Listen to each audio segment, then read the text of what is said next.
में कोई माई का लाल पैदा नहीं हुआ जो केजरीवाल को झुका दे या केजरीवाल को तोड़ दे।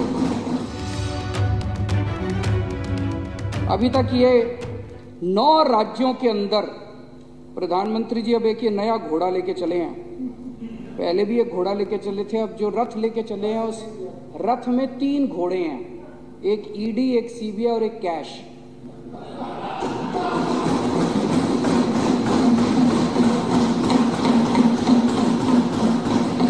तो मोदी जी एक 3 रथ वाला घोड़ा लेके चले हैं।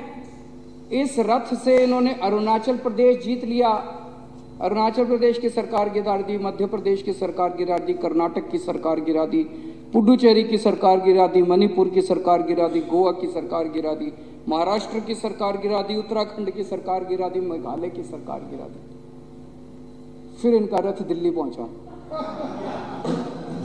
दिल्ली में इन्होंने, आप में से कई लोगों ने आके बताया कि कई लोगों के पास गए थे, बोले 25-25 करोड़ रुपए ले लो, है ना। दिल्ली वालों ने हीरे चुन के भेजे हैं जो एक आदमी ने बिका। 25-25 करोड़ में भी नहीं बिके, कोई नहीं बिके। फिर इन्होंने ईडी सीबीआई भेजी, सत्येंद्र जैन को गिरफ्तार कर लिया, मनीष सिसोदिया को गिरफ्तार कर लिया। अभी हम महाराष्ट्र के अंदर तो खेल देख ही रहे हैं, जो पार्टी छोड़ के उनकी पार्टी में जा रहे हैं सबकी बेल होती जा रही है, सबकी बेल होती जा रही है, ईडी की सबकी। आज अगर मनीष सिसोदिया और सत्येंद्र जैन अगर इनकी पार्टी में शामिल हो जाए, कल बेल हो जाएगी। कोई उन्होंने कुछ गलत काम थोड़ी कर रखा है, ये तो नौटंकी चल रही है। तो उनकी वो भी अब डटे हुए हैं कि तुम्हारी ईडी सीबीआई जो मर्जी कर लो, पूरी जिंदगी जेल में रख लो, लेकिन तुम्हारी पार्टी में नहीं आएंगे।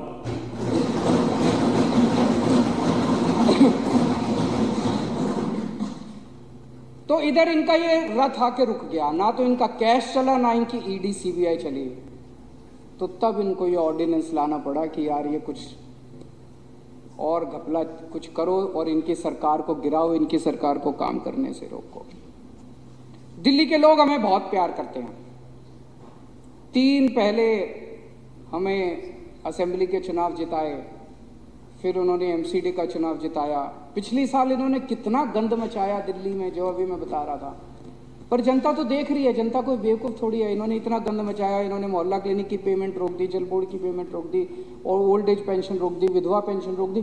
फिर भी दिल्ली वालों ने इनको हरा दिया। दिल्ली वाले जानते थे यही हैं जो गुंडागर्दी कर रहे हैं, कसूरवार यही हैं। दिल्ली वाले हमें बहुत प्यार करते हैं, इसीलिए प्रधानमंत्री मोदी जी दिल्ली वालों से लड़ते हैं, डरते हैं।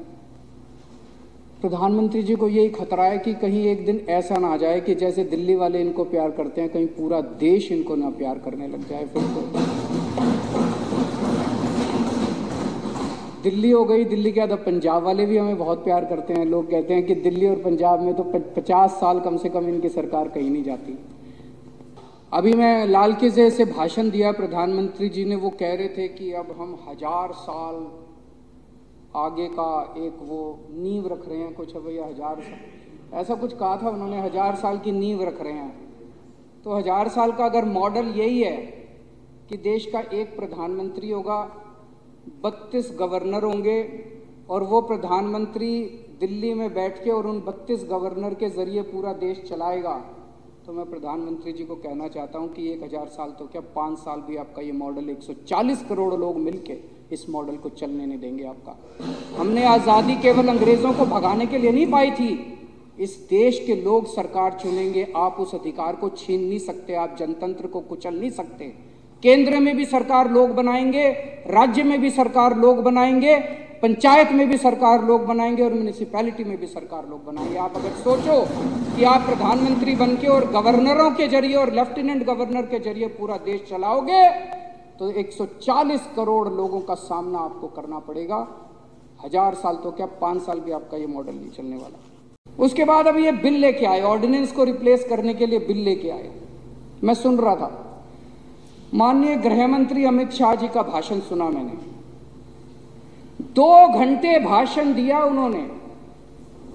उस 2 घंटे में एक लाइन भी उन्होंने ये नहीं बताई कि इस बिल को लाने से इस देश की जनता का क्या फायदा होगा, दिल्ली की जनता का क्या फायदा। बार बार बस एक ही लाइन बोल रहे थे, हमारे पास पावर है, संविधान ने हमें पावर दी है ये कानून लाने की, हमारे पास पावर है, सुप्रीम कोर्ट ने हमें पावर, अरे पावर तो तुम्हारे पास सारी है, तो डुबोगे क्या इस देश को? लेके डुबोगे क्या इस देश को? मारोगे क्या लोगों को? तानाशाही करोगे क्या इस देश के ऊपर?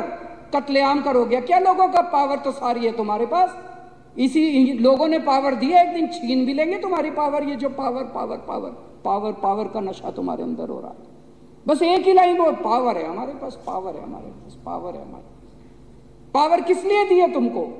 पावर इसलिए दी है कि जनता का भला करो, पावर इसलिए दी है कि जनता के लिए काम करो, पावर इसलिए दी है कि लोगों को रोजगार दिलाओ, पावर इसलिए दी है कि सड़क दो, बिजली दो, पानी दो, जनता के लिए काम करो। पावर इसलिए नहीं दी कि जनता के अधिकारों को कुचल दो तुम, पावर इसलिए नहीं दी कि संविधान को कुचल दो तुम। एक चीज सोचने वाली है, इन लोगों को ऑर्डिनेंस क्यों लाना पड़ा? इन लोगों को ऑर्डिनेंस इसलिए लाना पड़ा क्योंकि अब इन्होंने दिल्ली नहीं पूरे देश के अंदर कत्लेआम मचा रखा है। जहां नॉन बीजेपी की गवर्नमेंट है, सबको दो तरीके इन्होंने अपनाए हैं, दो हथियार हैं इनके पास जिससे ये सरकारें गिरा रहे हैं। या तो पैसे देते हैं और या फिर ईडी सीबीआई छोड़ के उसको धमकी देते हैं, गिरफ्तार कर लेते हैं और फिर बेल तभी होती है जब वो अपनी पार्टी बदलता है, उसके बाद ही बेल होती है। इन्होंने दिल्ली में दोनों हथियार इस्तेमाल किए। हमसे जुड़े रहने के लिए हमारे YouTube चैनल को सब्सक्राइब करें और नई वीडियो की नोटिफिकेशन के लिए बेल आइकॉन को दबाएं।